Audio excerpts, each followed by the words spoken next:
ओम शांति शांति शांति। हम पहले हमेशा की तरह पहले माफीनामा करेंगे।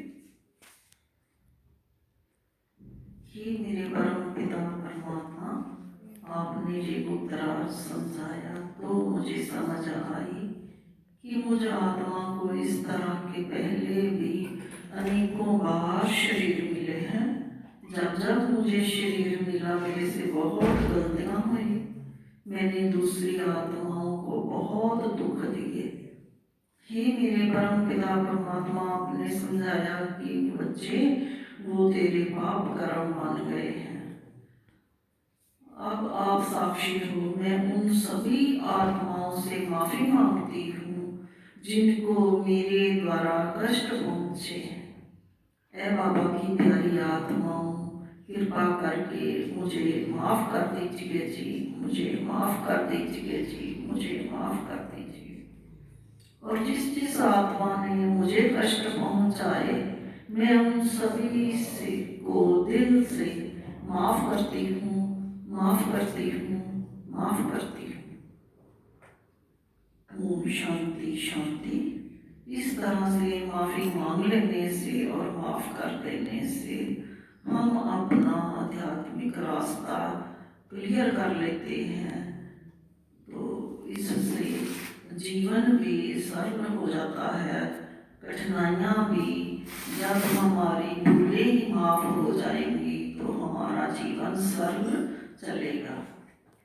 इस तरह से परमात्मा कहते कि बच्चे बड़ी सोच समझ के चलो। अब हम ज्ञान मार्ग की बात करते तो ज्ञान मार्ग पर चलने के लिए देखो चार ज्ञान मार्ग पे चलने के लिए चार पिलर हैं, यानी कि चार सब्जेक्ट हैं जिनके ऊपर बराबर बराबर का ध्यान रखना पड़ता है। जिस तरह ज्ञान, योग, धारणा और सेवा। ज्ञान मिला मुझे, मतलब कि समझ मिली कि मैं कौन हूँ और मेरा कौन है। असल में मेरा कौन है? मेरा वो परम पिता परमात्मा, सर्वशक्तिमान निराकार शिव पिता परमात्मा मुझ आत्मा का पिता है। तो ये समझ मिली, मतलब कि ज्ञान मिला। इंग्लिश में कहते हैं कि नॉलेज मिली मुझे कि मैं कौन हूँ, मैं एक आत्मा हूँ। तो मेरा कौन है? मेरा वो सर्वशक्तिमान परम पिता परमात्मा है।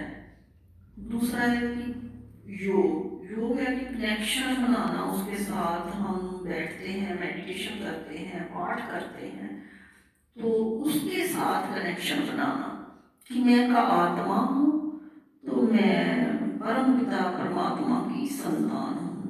इतना कहते ही आत्मा का उस परमात्मा के साथ कनेक्शन जुड़ जाता है, तो हम योग करते हैं। तीसरा है धारणा। धारणा मतलब कि जो परमात्मा बातें समझाते हैं कि उनको अपने जीवन में धारण करना। कहते क्या है बाबा कि बच्चे किसी को दुख मत दो।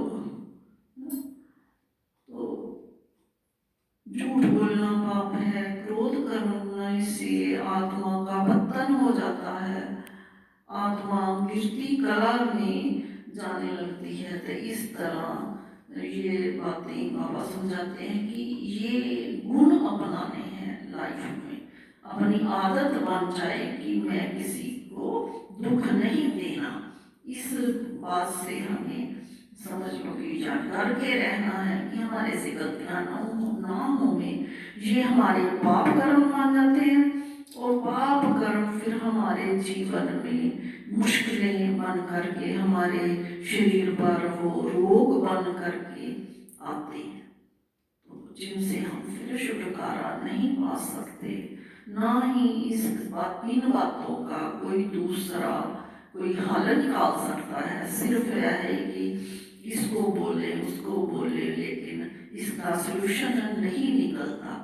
तो खुद किया है तो खुद ही झेलना है। अगर अब हमें अपना प्यारा मिला है जो हमें छोटी छोटी बारीकियां समझाते हैं कि बच्चे अब ऐसा करने से आप पाप से छूट जाओगे। तो उन बातों को हमने धारण करना। चौथा सब्जेक्ट है कि सेवा।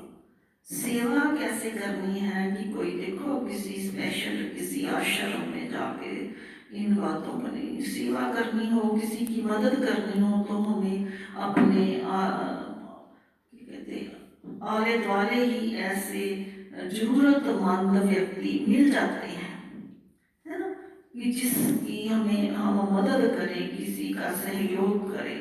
चाहे किसी के पास कपड़ा नहीं है तो ये भी नहीं है कि हम उसको नया ही लाके देने हैं।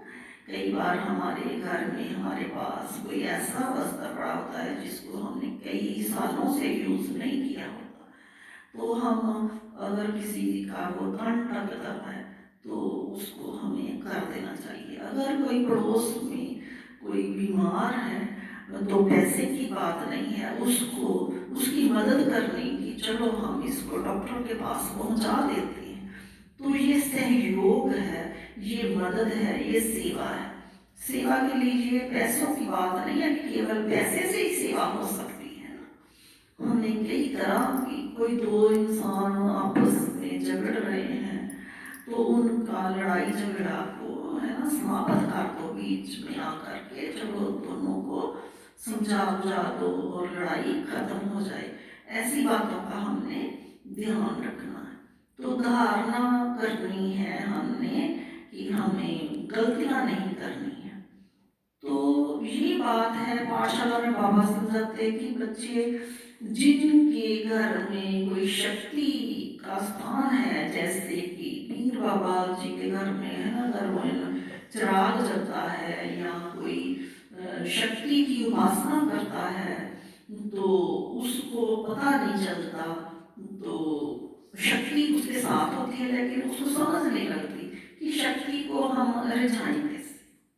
ठीक है, तो इन बातों का हमारे ये भी हमारे एक जीवन का एक हिस्सा ही बन जाते हैं कि अगर हम उनका निरादर करते हैं तो अगर वो शक्ति बनी तो उसने भी शरीर में रहते हुए तपस्या की होगी, तो तभी तो वो शक्ति बनी, है ना। तो उस शक्ति को मानना दिल से, तो उसकी आदर करना, सत्कार करना, उस शक्ति को समझना। अगर वो शक्ति साथ हो गई, मान लो किसी जन्म में कोई उसने उपासना की होगी किसी शक्ति की, ठीक है, तो वो शक्ति का उस समय वादा होगा कि मैं कभी मिलूंगी फिर तेरे साथ, मैं तेरे को साथ दूंगी। तो शक्ति का मिलन हो गया, उसको समझाया गया। तो शक्ति उसको गाइड करती है कि ये काम करना है, ऐसा करो, गाइड करती है शक्ति उसको। हर कोई डिसीजन लेना हो तो शक्ति की गाइडेंस चलती। शक्ति की गाइडेंस सिर्फ ये ही नहीं है कि उसकी जरूरत में उसकी मदद करनी, शक्ति गाइड करती है तो शक्ति का कहना भी मानना है ना, कि क्रोध नहीं करना, ठीक है। ये नहीं है कि शक्ति तो साथ हो गई तो उसका फिर अहंकार हो गया, अहंकार हो गया कि अब मैं तो खुदा बन गया, मैं तो खुदा बन गया, अब तो संसार मेरी मुट्ठी में है ना। तो डरा धमका के, तो किसी को दूसरे को फैमिली में जहाँ पर आस पड़ोस रिश्तेदारी में पता चल गया कि ये चलो परमात्मा का नाम लेता है, इसके साथ कोई शक्ति का, इसके साथ इसके सिर पर आशीर्वाद है, तो वो फिर उसका मिसयूज करने लग जाए। ये है ना, देखो कि उसकी शक्ति की आड़ में वो गलतियां करे, और अगर उसकी गलती का दूसरे को पता चल जाए कि, है ना, कि ये इसने गलत किया, तो फिर वो शक्ति को मिस यूज करके तो दूसरे को धमकी दे। अगर मेरे को किसी ने कुछ बोला तो देख लेना मैं कौन हूँ। तो देखो कोई देव शक्ति तो ऐसे नहीं कहते, वो देवी देवता कैसे बने, उन्होंने प्रेम, नम्रता थी उनमें, उन्होंने प्रेम की भाषा पढ़ाई, सबके साथ प्यार किया, है ना। उनके अंदर सभी गुण थे तो वो देवी देवता कहलाए। अब वो शक्ति थोड़ी कहेगी कि तू दूसरे को अब कर जरा उसको दबका मार, मतलब शक्ति की आड़ में वो शैतान बन जाते हैं लोग, शक्ति का मिस यूज करते हैं। तो वो तो उनको तो फिर शैतान ही रहेंगे कि शैतान बन गया, शक्ति की आड़ में तो गलतियां भी कर रहा है और दूसरे को धमकी भी दे रहा है। अगर मुझे किसी ने कुछ कहा तो देख लेना, फिर ये कितनी गलत बात है। ऐसा करने से उसके ऊपर कितने पाप चढ़ गए। और ये कब तक चलेगा? 2 बार चलेगा, 4 बार चलेगा, आखिर उस आत्मा का पतन हो जाता है। वही शक्ति जो उसको आशीष देने के लिए उसके साथ आई, वही शक्ति उसको क्या करेगी? श्राप देगी। इतनी ये गलत बात है, ऐसा हमें नहीं करना चाहिए। तो ये कहते हैं नम्र भाव हो। शक्ति आई तो देखो शक्ति एक हुई कि जैसे एक अमृत अनमोल चीज आपके हाथ में आ गई, अनमोल चीज जो बाजार में नहीं बिकती पैसों से, ठीक है। वो किसी जन्म का होगा, आपकी तपस्या, आत्मा ने कभी तपस्या की होगी तो शक्ति आई। वो शक्ति एक अनमोल चीज है जिसका मोल नहीं है, बाजार में बिकती तो है नहीं, ठीक है। तो वो एक अमृत हो गया, एक नूर हो गया, आपके साथ आके आपके जीवन को सरल बनाएगा।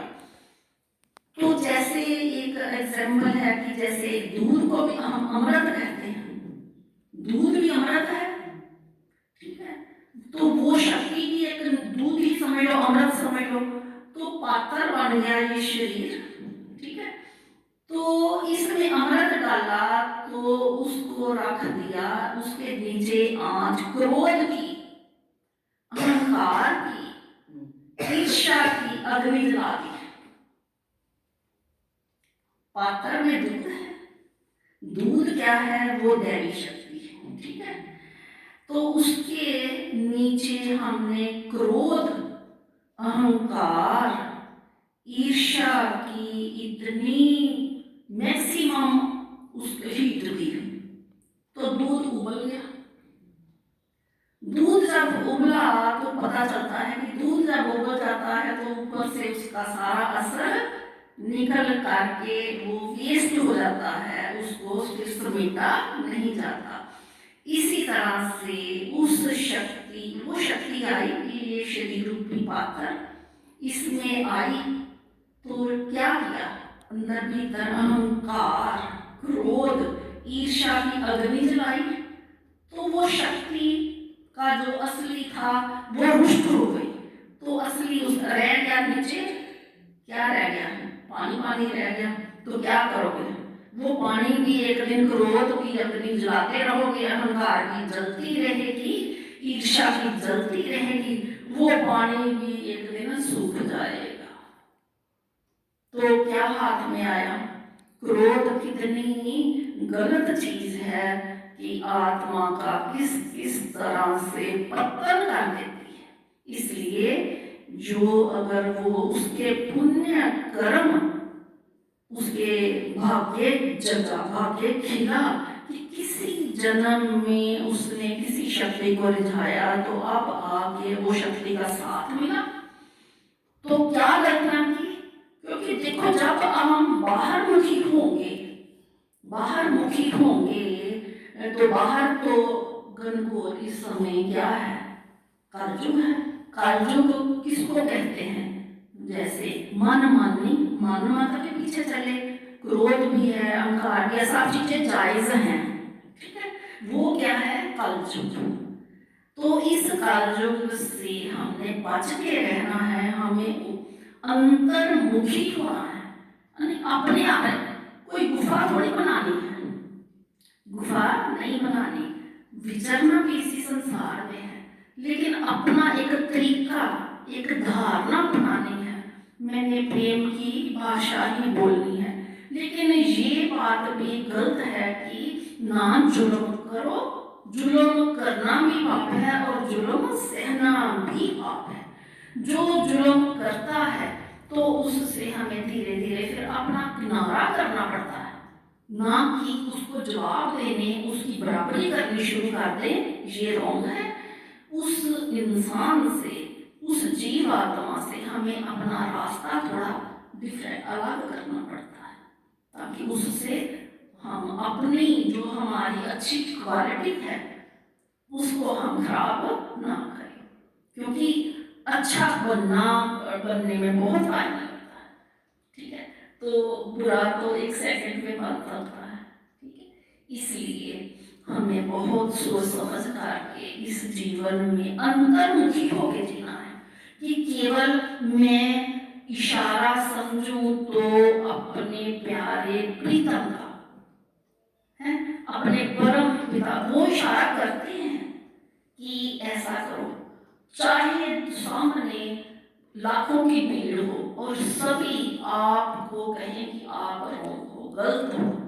ठीक है, उस समय जीवन में सिचुएशन तो कई बार ऐसी आ ही जाती है हर एक के। ठीक है, उस समय हमें क्या करना है? चुप रहना। ठीक है, चुप रहना है और डगमग नहीं होना है, क्योंकि मैंने वो किया जो मुझे इशारा मिला मेरे प्यारे का, मुझे मेरे परम पिता परमात्मा ने जो इशारा दिया मैं उसके हुक्म की पालना की। अब चाहे सारा कि कहते बाल बच्चे रिश्तेदार गली मोहल्ला कहे कि आपने गलत किया, चुप हो जाओ, उस समय हमें चुप रहना है। लेकिन कुछ समय बाद फिर वो सच उभर कर सामने आता है। जरूरी नहीं कि उस किसी बात का भी उसी समय हमें उत्तर दें तो हमें चैन मिले। नहीं, चैन मिले मतलब कि हमें हमारे में फिर सहनशीलता नहीं है। अगर हमारे अंदर सहनशीलता का गुण होगा तो हम उस समय उसका उत्तर नहीं देंगे। ठीक है, तो वो समा ठीक से हो जाएगा, निकल जाएगा। अगर किसी को किसी बात करनी है तो कुछ समय बाद, एक दिन बाद, 2 दिन बाद वो बात उसको आराम से बोल, क्योंकि उस समय आपने ये गलत किया, नहीं करना चाहिए था। अब मैं आपको आराम से ये बात बताता हूँ, इससे क्या होगा? हल्ला गुल्ला नहीं होगा, तो हमारा जीवन बड़े आराम से चलेगा।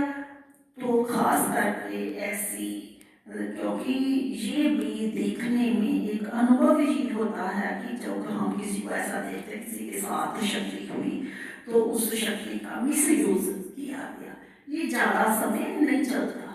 शक्ति फिर अपना काम किया, उसने वादा अपना पूरा किया, किसी जन्म में जो किया होगा कि मैं तेरा साथ दूंगी, किसी जन्म शक्ति आई और आपने क्रोध के वश उसका हुक्म में नहीं चले तो शक्ति आपने ठीक है तुम रह गए खाली के खाली। क्रोध कितनी गलत चीज है, इससे बचना है हमें। अब हम सभी मिलकर के ओम का उच्चारण करेंगे। मिलकर के हम सभी ने अपने अपने शरीर को एक शंख बनाना है। तो एक शंख की शंखनाद से कितने कितने कहते किलोमीटर में जो नेगेटिविटी होती थी तो वो नष्ट होती थी। तो अब हम कितनी जीवात में बैठे हैं, तो सामने हमने अपने अपने शरीर को एक शंख बना के 10 मिनट हमने शंखनाद करना है। ठीक है, तो अब हम सब मिल करके ओम का उच्चारण करेंगे। ओम